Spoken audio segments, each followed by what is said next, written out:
Hello, this is Ken Stuzen. I'm a partner at Brown Advisory. Welcome to the Now Podcast.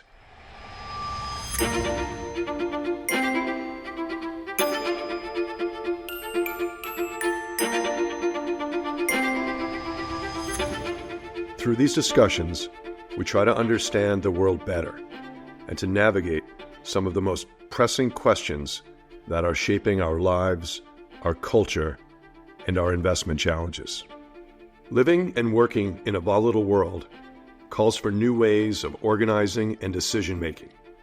It falls on leaders to steer through these changes and to create lasting cultures of excellence. In this conversation, recorded at the Now Conference in San Francisco in June 2024, my colleague Karina Funk speaks to Kim Budell, Director of the Lawrence Livermore National Laboratory. The lab has been in the news for its remarkable breakthrough in nuclear fusion, among its many scientific breakthroughs, all while stewarding the U.S. nuclear weapons stockpile. Karina and Dr. Budell discuss what it takes to excel in turbulent times, to cultivate trust, and to produce transformative innovation. Now, over to Karina.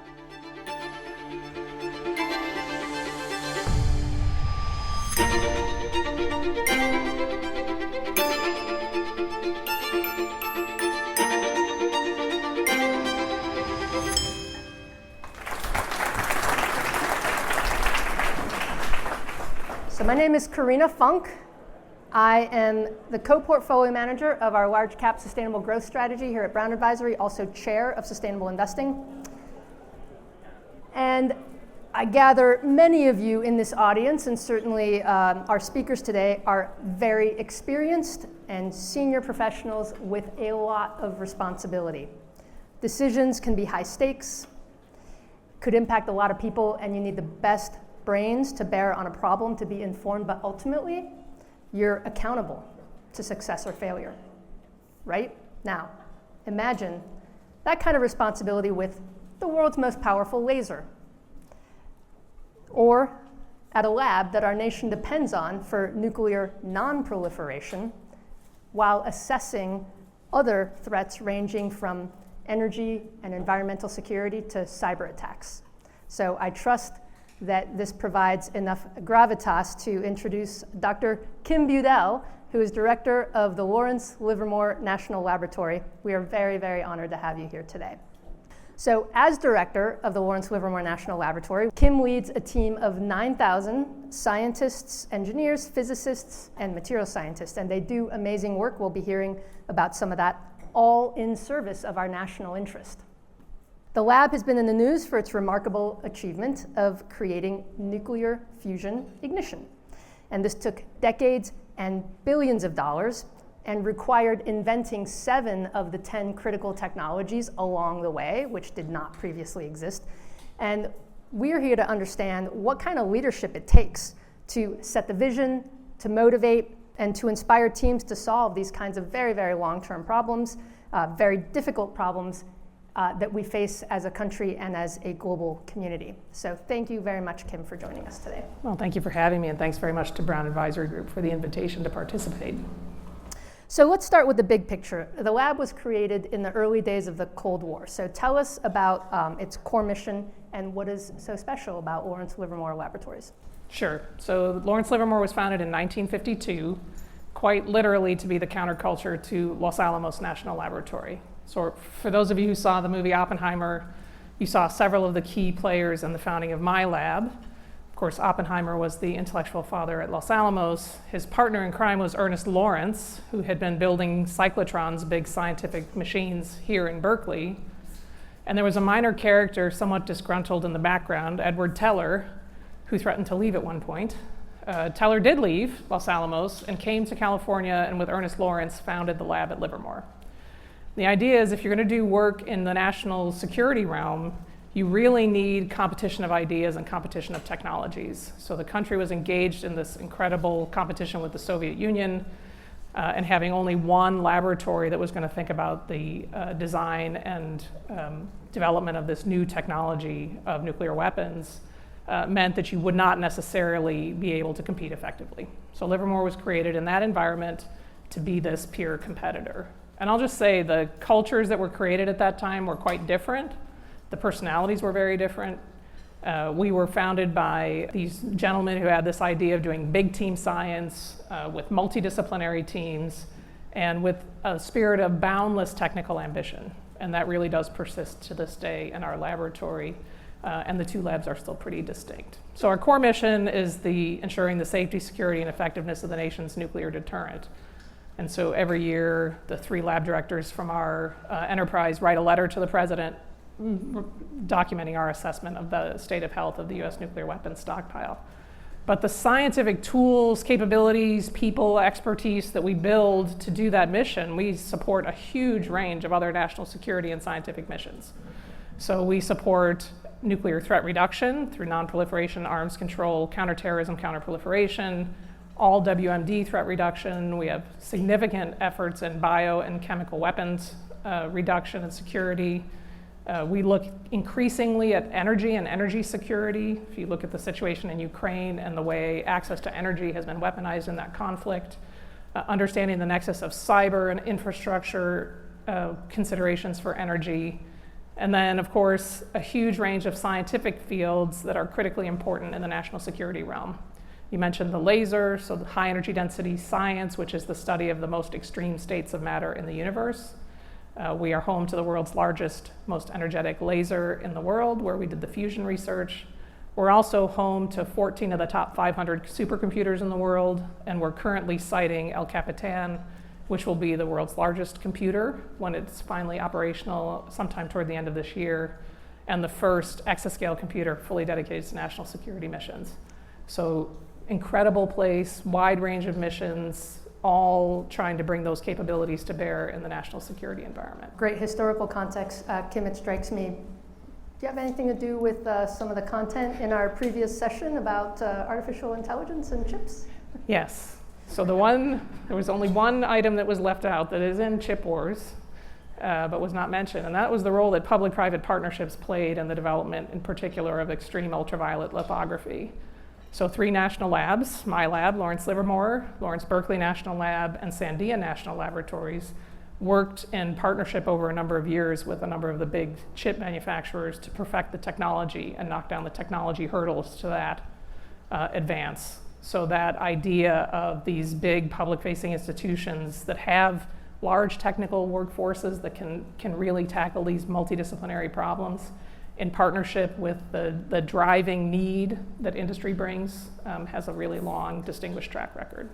Is that what you're also bringing to bear on fusion? And let's just bring it home with what I'm sure a lot of you have seen in the news, this really exciting scientific breakthrough. So can you explain that to me, and preferably maybe to my 13-year-old? You bet. What this is, what's going on? You bet. So the quest to create fusion conditions in the laboratory started about 60 years ago as researchers began to understand the promise of harnessing these conditions in laboratory environments. So, of course, fusion is the power source that powers the sun. We see it in the stars. It's the core energy source for modern thermonuclear weapons. But the idea of making this feasible in a laboratory scale setting seemed very difficult, if not impossible. So at our laboratory, one of our researchers, John Knuckles, shortly after the invention of the laser, had an idea that you could use lasers to create a hot bath and put a very small pellet filled with hydrogen fuel, deuterium and tritium, and compress that little pellet up to very high temperatures and densities and create these fusion conditions in the lab.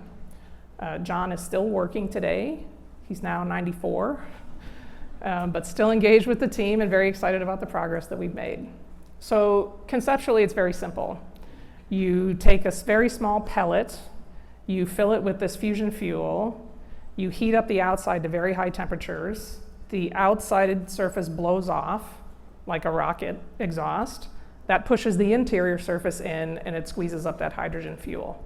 So if you can squeeze the deuterium and tritium together to high enough densities and temperatures fast enough and hold it together long enough, the fusion reactions will take off and begin to dominate the process in the capsule, eventually creating more fusion energy out than energy you put into the experiment.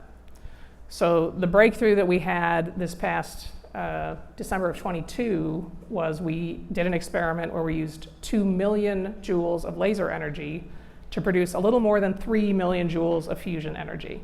And so that's the first time by any technique anywhere in the world that anyone has ever achieved greater than gain of 1 in a fusion experiment. So it was quite literally the shot heard around the world. But to put it in context for your 13-year-old, the way we squeeze up this capsule, it's like taking a basketball and squeezing it down to the size of a pea. So this is huge compressions. The temperatures we're creating are higher than the temperatures at the center of the sun. You know, when these capsules radiate, they produce about a quarter of the total solar radiation that reaches the Earth during an experiment. So the conditions, when I say extreme conditions, I mean really extreme conditions. Hotter than the surface of the sun. That's amazing. So tell us, you mentioned that the context from the early history of the lab has really changed. Can you tell us about, and what is it about the lab that can really keep your eye on the ball, that basketball to the pea, apparently, for these really long-term high-stakes scientific discoveries? Yeah, the fusion story actually is a great lesson in how the laboratories work. So those early projections for doing this fusion stuff with lasers came very shortly after the invention of the laser, before it was a routine tool of science. And the estimate was we would need about 1,000 joules of laser energy, which at the time was an enormous amount of energy. And the lab started on a process of building experimental facilities to really try to understand this science. So we built a small laser. We started doing some experimental science, some modeling and simulation to see if we could understand how to create these conditions effectively. It was very clear that those early estimates weren't right, that this was going to be much harder and require much bigger facilities. So over the decades, as we learned more from experiments and from models that we did on our increasingly powerful supercomputers, we were able to motivate even larger experimental facilities and a richer suite of diagnostics to understand what was happening in there. So what causes the community to pass the baton across all those generations? Well, one is real commitment to the end goal. So people who came to the lab over those many decades were really captivated by the promise of fusion, and in particular, the potential that it might hold as an energy source. So we do fusion for national security applications, but the people who joined the lab always had in the back of their mind this fusion energy potential outcome. The second was the opportunity to work on problems that are well beyond today's current state of the art. And so great people are drawn to really hard problems, and the chance to work in these big multidisciplinary teams on these really wicked problems just is an incredible draw and has been over all time. We're really drawn by our missions. We feel our work is part of something bigger than us. And so when I get up in the morning, even if my contribution is small, and I guarantee as lab director, my personal contribution is probably very small, it's part of this big fabric of the national security community. So that commitment to mission is motivational and brings people into our environment and keeps them. And then the sense that they can be there creating the future. So we try to be working at the leading edge of these fields that are strategically important in the national security interest. So we're a big part of US leadership in high performance computing because it's critically important to US competitiveness economically and in the security sense. We're big leaders in different types of technology, including semiconductors and material science and manufacturing technologies, because they're critically important for economic and national security competitiveness. So people love to be in an environment that allows you to be right out in the front, inventing the future. So an element of this conference is really digging into what it takes to lead through challenging times. So tell us, the motivation is there, it's clear, the vision is clear. What is your role as a leader in carrying that vision and the lab's capabilities into the future? So we're what's called a federally funded research and development center. So our assets are owned by the government and we're funded by the government predominantly, but we are a private company. So we're dependent on things like the federal budget cycle to motivate our work. And I'll just say that the likelihood over 60 years that you'd get consistent support for anything is zero. pretty much identically.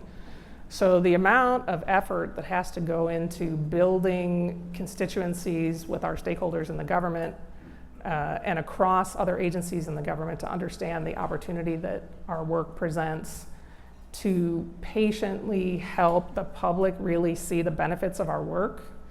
We spend a lot of effort as we develop technologies on transitioning them to industry and commercializing them. So EUV is not the end of that story. There are many others. In building confidence in our workforce that we will be able to sustain the national support for these really important problems. It's been very interesting in the last few years. We've undergone a huge demographic transition in the last decade. 50% of my employees have been at the lab less than 5 years, and about 70% less than 10 years. And we do national security work. People stay for a very long time in our environment, so this is a really unique experience. Well, this cadre of employees doesn't understand the debt ceiling. They don't understand what a continuing resolution is. And so, those of us who have more experience have lived through many of these epochs and understand that over the arc of time, things tend to work their way out. But helping people be confident that we were going to be able to steward this important work through these times of uncertainty has been a new and unanticipated challenge for me. Maintaining that culture of excellence and innovation with that huge demographic shift. Yes. What are some of the ways that you're doing that? So we're really trying to do things differently than we did them in the past. And some of the things I will say may not sound like rocket science, but for us, they've really been an important cultural change in our environment. One is the way that we engage with our employees, really talking to them, not just talking at them, but engaging with them to get their ideas and perspectives on what makes an innovative environment. The scientists and engineers who are joining us today have grown up in a very different tech ecosystem. So we do national security work in many areas of our lab. You can't bring your electronic devices, as an example. We devote huge amounts of effort actually to dumbing down things that we buy because everything comes with Bluetooth and other things that we can't have in these environments. They're used to being able to pick up a new tool and deploy it on their personal laptop and start using it. There are rules in our environment about how that happens. So while we work at the very cutting edge of technology, how we do that is very different than what they're used to. So talking to them and understanding what they need to be successful, how they want to engage with our environment, what are the things that they want us to put time and attention on to make their lives easier. We've spent a lot of time learning how to change the way we work. Again, we were a very traditional tech organization. We did not really lean in on telecommuting or hybrid work until the pandemic hit. And literally overnight, we sent most of our workforce home and learned how to operate in a very new way. Most of our employees spend most of their time on site. So about 40% of our employees are on sort of a 2 or 3 days a week on site schedule. So in the end, we're at a place that looks similar to where we were before, but with a new opportunity to engage with people and to give them freedom and flexibility that they have come to expect based on the environment that they grew up in. And we work very hard to improve our pay and benefits and work-life balance and environment on our campus. Most of the national laboratories were built in the wake of World War II. Most of the national laboratories still have infrastructure from World War II on our sites. We call it vintage, retro, and lots of, we're good at selling, but we're at a point in time where public investment in some of the trappings of where people do their work is really important. So my laser facility is amazing. If you come and visit, which I encourage everyone to come and see this laser, it's unbelievable. It is one of the most unbelievable high-tech facilities in the universe. It's really incredible. That in contrast to sitting in barracks buildings that were built when we were a naval air station before World War II, sends a signal into our workforce. So, trying to bring their expectations and our capabilities together to create a really exciting new kind of workplace. You mentioned expectations, and I'm going to bring up something that you mentioned when we last talked. You said you set unreasonable expectations. Absolutely. Tell me more about that. So I talked about this idea of unbounded technical ambition. One of the things that's happened so I've been at the lab, I've been director for 3 years, but I've been at the lab more or less for 37 years. I came as a graduate student. The environment used to be more flexible and more risk-taking, and people had more control over how their research proceeded. And so what you've seen over those decades are some very important trends, like focus on safety and security, good fiscal management. We're managing your money, so we want to be good fiscal stewards. But it's very easy to create the work-free safety zone. So, we're trying to strike a balance between giving people freedom and flexibility and having the right kinds of rules and policies and procedures in place. And so that balance has made people very risk averse. They worry about being the person who makes the mistake or who will take the action that leads to some bad outcome that ends up on the front page of the paper and brings problems down for the laboratory. And so we're really trying to reverse that trend. I want to go back to our origin story where we had these incredible people embarked on these really ambitious technical projects with the sense of purpose. So the ignition work has been a great opportunity for us to show what that looks like. This is a big deal, right? We are leading the world in this technology space. We didn't get here without a little bit of swagger. So that's very important.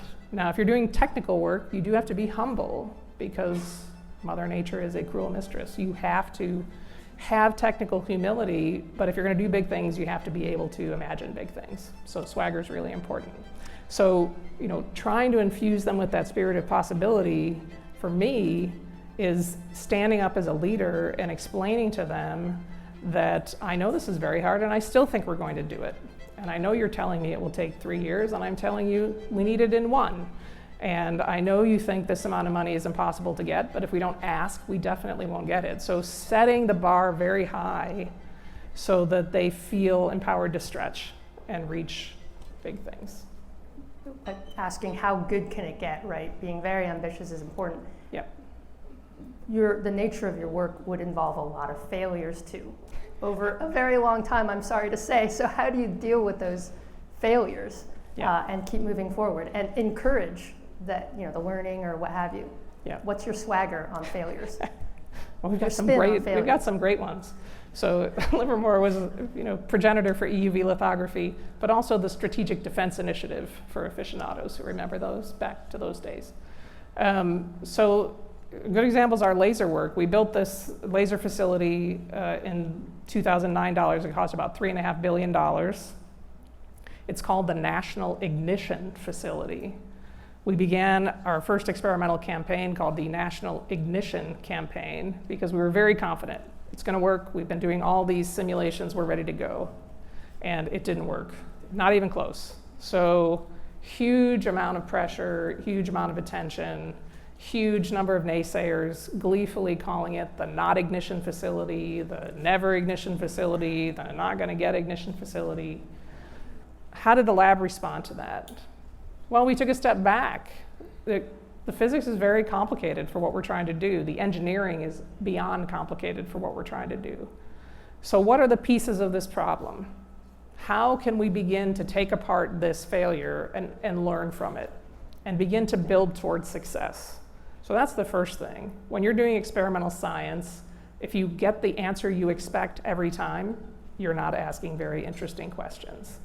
So ask good questions that you can credibly answer and learn when it turns out differently than you anticipated. The second one is to celebrate those moments of learning and build on them. So in the wake of that initial failure, the lab went into what I characterize as a defensive crouch. Like, don't talk about what we're doing because we don't want anyone to be paying attention. When we're ready, when we're successful, we'll call everybody. That's, again, not how science works. Science is a high contact sport. So engaging, talking about progress, talking about challenges, inviting people to critique your work, and treating that as a good thing, not a bad thing. And building a culture of support and enablement. So when someone else has an issue or a challenge, instead of thinking, gosh, I'm glad that's not me, first question is, how can I help? Do I know something, or can I contribute something that would advance your work in a way that would be meaningful? So, swagger's not just unbounded ego. It's really, for me, it's this sense of the possible and that we can do impossible things. It's not, I'm better than you. And I think that's an important message for our young innovators, that it really does take teams, sometimes many teams, to do these really hard things. And you need to decide, are you after the impact or are you after the glory? We'll get to many teams. This will take collaboration. We'll get to that in a bit. Another question, though, about leadership with this sort of spirit of something bigger than yourself. Talk to us about the international leadership and tie it back to some of the things we've been learning this morning. Are we in a new world order? Tell us about the international competition for some of the stuff that you're doing. So the international scene is very lively in this arena. Many countries are building large laser facilities, and there's a huge magnetic fusion research community around the world. So if you've heard of the ITER project that's being built in Cadarache, France, that's an international project to build a large tokamak, which is another way of producing fusion, that we are a participant to. In Russia and China, big laser facilities are under construction, and there's open competition. At one point, Russia put a video on YouTube of their new laser facility with pictures of our laser facility before we got ignition, basically saying, we're going to come and get you. We're going to do this first. So, in your face, we won. So it's important, The US invented these fields, and part of how we did that was by engagement in the international community. So if I walk around my laboratory and talk to researchers, it's like being in the United Nations. We have people from all over the world who've come and joined our team. The very best people want to work on the best problems, and the very best people come from everywhere in the world. So that participation in the international scientific community is important. Many of them stayed here because we've created this incredible innovation ecosystem in the United States, where we have this free flow of ideas between academia, the national laboratories, industry, and we've been able to do things in ways and on timescales that are the envy of the world for this, our ability to make these incredible things happen. And so, when we do something big like this, for us in the national security community, this is a signal to the international community that we have real capabilities, that you should take the US very seriously in these domains. We are really good. If you only read the papers, if you only watch what's happening on Capitol Hill, if you only hear about how hard it is to do things, or how slow we're moving, or how our defense industrial base is withering, you might wonder, is this a moment? And when we say, we just achieved this world-changing result, to me, that's a signal to the community that, no, this is not the day. This is not the day. This is what we're capable of. And, across many fields, the US has ceded leadership over time, sometimes for good reasons. In high energy physics, the machines became so large and expensive and complex that you couldn't own it within one country. It really became international in character. And we largely ceded the big facilities to overseas. But in strategic areas like computing, it's inconceivable to me that we would say we're number 2. I mean, that just doesn't feel like a posture we want to adopt. So the need to be innovative, to be moving quickly, to always be striving to lead in these strategic areas, to me, is just so important to our standing in the world, to our way of life. It's a reflection of our values and what we hold dear. I'm sorry, it's turned into a long speech, but I really feel this. When you've mentioned reading the headlines, and can you talk a little bit about how you monitor and manage or respond to, you've clearly created a culture of trust. That's how you maintain excellence and innovation. But how do you monitor and engage with public trust? especially when, the lab has done some, been involved in some controversial areas, and this, I want to relate it to our everyday lives. I mean, any investor knows that no investment is pristine. At the same time, initiatives, companies, projects can be doing wonderful things for society and the environment, and at the same time, they can be very risky and potentially harmful. So how do you manage that in the public eye? Yes. So it's been an interesting opportunity for me with this fusion result, because it's garnered a lot of public attention and given me many opportunities to go out in the public and talk to talk about what the laboratory does and why we exist.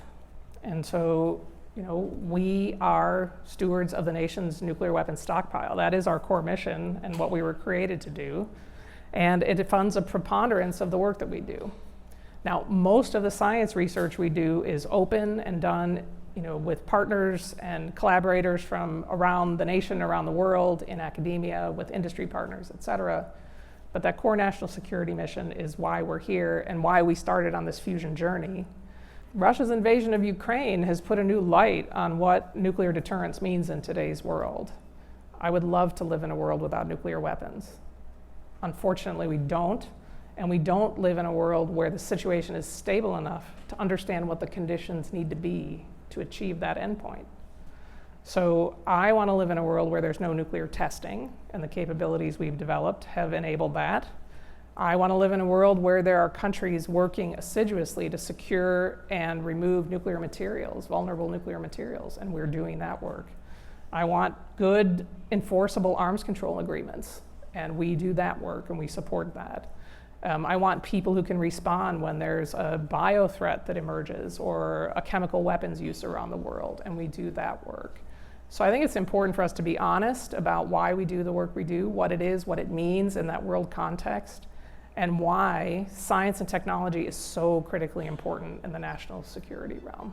I mean, there's no aspect of society today that's not deeply, deeply dependent on technology, and the national security realm is no different.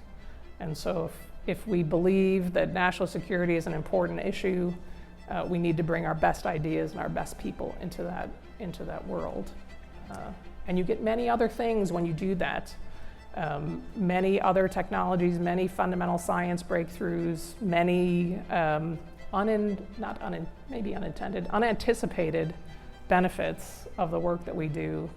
And we love that part of our work as well. We want to be a good servant to the public, and we want to provide good value for the resources that we're allowed to steward.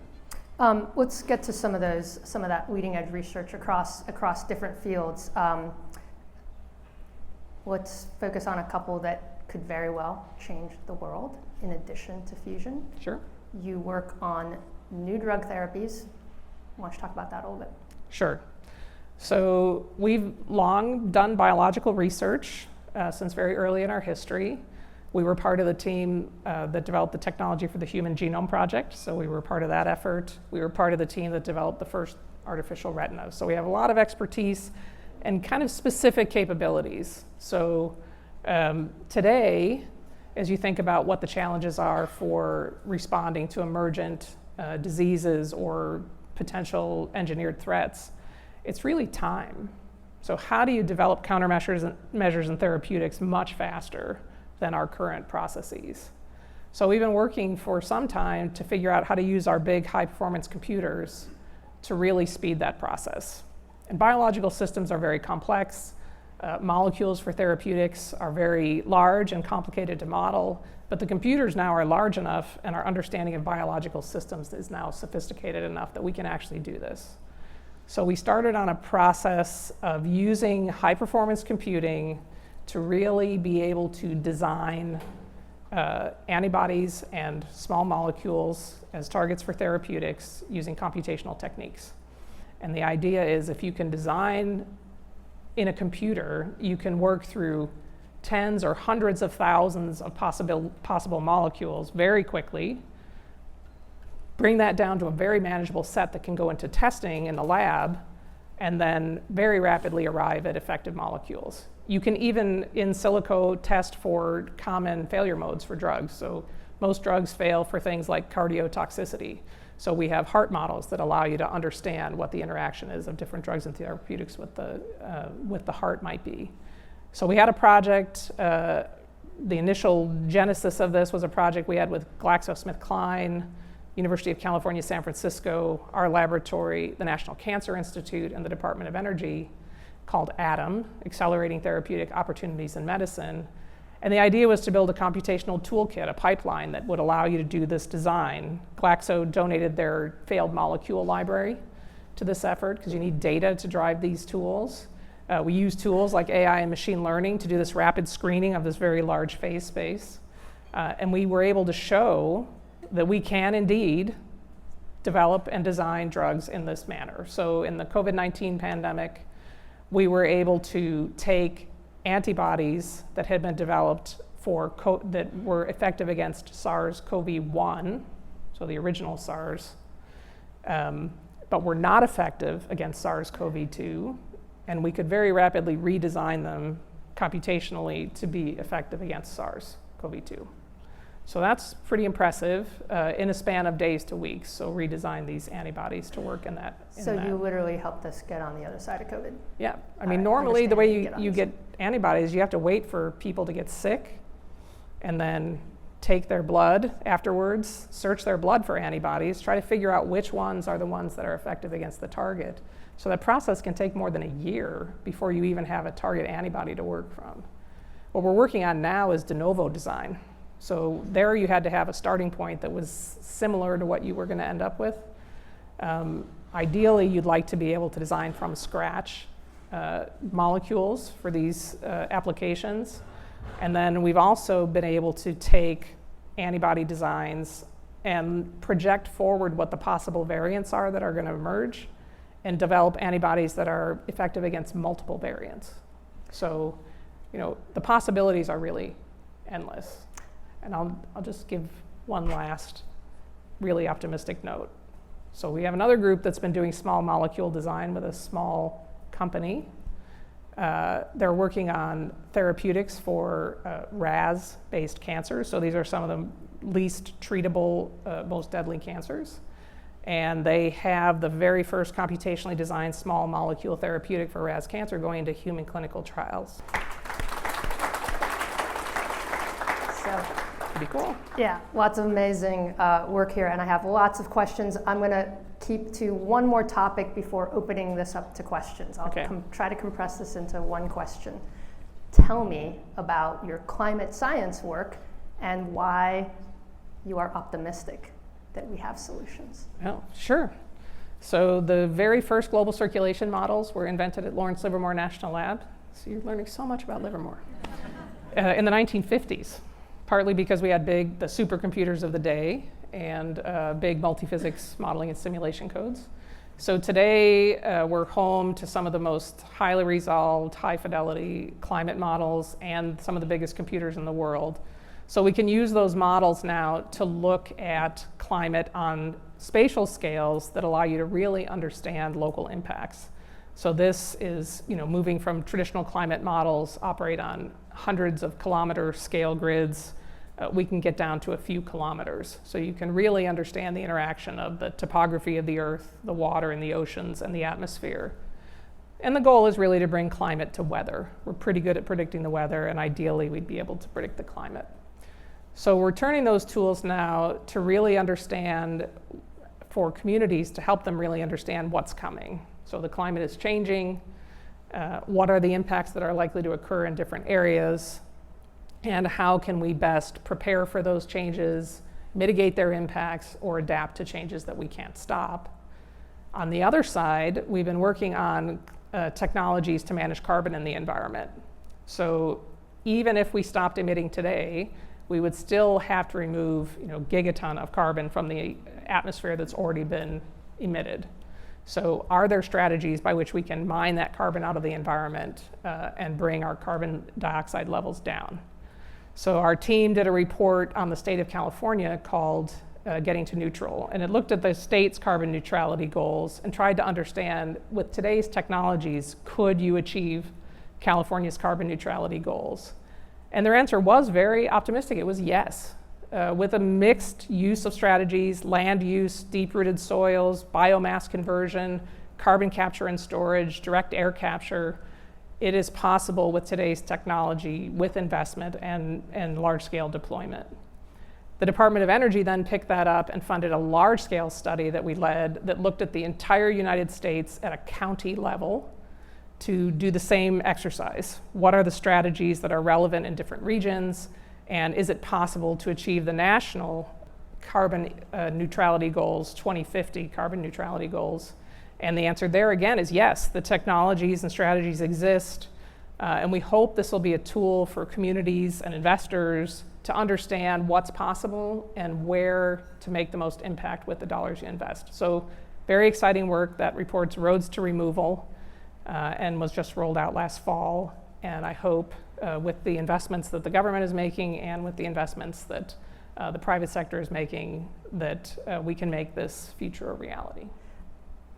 All right, I want to ask you about the one thing that might be harder than fusion, which is funding. Can you just say a little bit about that? And then I promise I will open it up to questions. So we talked a lot about this fusion result, and one of the exciting things is that it's the core that would be the core of a inertial fusion energy power plant in the future. And the joke about fusion is that fusion energy is always 30 years away from whatever day you ask. So it's always moving away. And today we're in a position where it's, maybe it's 30 years away, but it's moving toward us. And it's moving toward us based on the rapid technological advancement, the tools that we have, and the timescales dependent on the investment. And so, roughly speaking, time is money. And without a massive investment in building the core technologies required to build a fusion power plant, it will still take some significant time to get there. There are many private companies pursuing fusion power plants. I hope some of them are successful beyond my wildest expectations, but many of them are relying on some of these core technology problems to be solved in places like the national labs. So trying to match the ambitions that we have with the fiscal reality that we live in is an enormous challenge. I think it's a moment for a new kind of relationship, public-private relationship, to bring capital together in new ways so that we can really achieve some of these incredible game-changing opportunities. So my plea is to help us think about what that looks like and work with our stakeholders in the government to create new models to make this possible. So you've just heard a lot of love in this room. We all want you to succeed. So in practical terms, from going to visit your cool lasers, and something a little less vague than help us think through these big problems, which we all want to do as well. What is the most practical takeaway for how can we help you? What do we, do you want us to go back to our colleagues or to our families? What do we want to say? What do you want to leave us with if we want to help? So there's a couple things. One is, I hope you take away from this the important role that public support for science and technology plays in our innovation ecosystem, and that these public institutions play. So we're the voice of the public in these critical issues like AI and other emerging technologies, ensuring we get the benefits and that we understand what the potential downsides are and we can mitigate them before they go out. I think going away with an idea that this new kind of ecosystem that is a much closer coupling of academia, industry, and the national labs is going to create great things, and we need to figure out new ways of doing that work. It's just critically important that we are able to take some of these big ideas forward, and we can't do it on our own. And I guess the last one is, the way we have succeeded for our history is by engaging in the international science and technology community, working with the very best people, creating an environment where the very best people want to work with us and be part of our team. And I think we all have to stay focused on the opportunity that presents. There are always more people outside my laboratory with good ideas and new technologies that need to be invented. And I need them to be able to work with me and to work with us. And in this environment, that's incredibly difficult. And so I hope this community can help be a voice for the importance of that engagement, understanding all the concerns, legitimate concerns we have about what's going on in the security environment and competition environment in the world. Let's keep our eyes on the long term, what's really important. Thank you for helping us keep our eye on that. Thank you.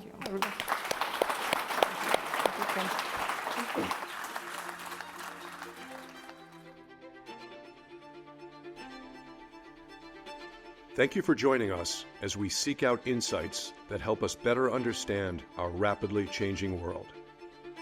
In our next episode, we'll examine the power of service to drive economic opportunity. We hope you'll tune in. Until then, be well and stay safe.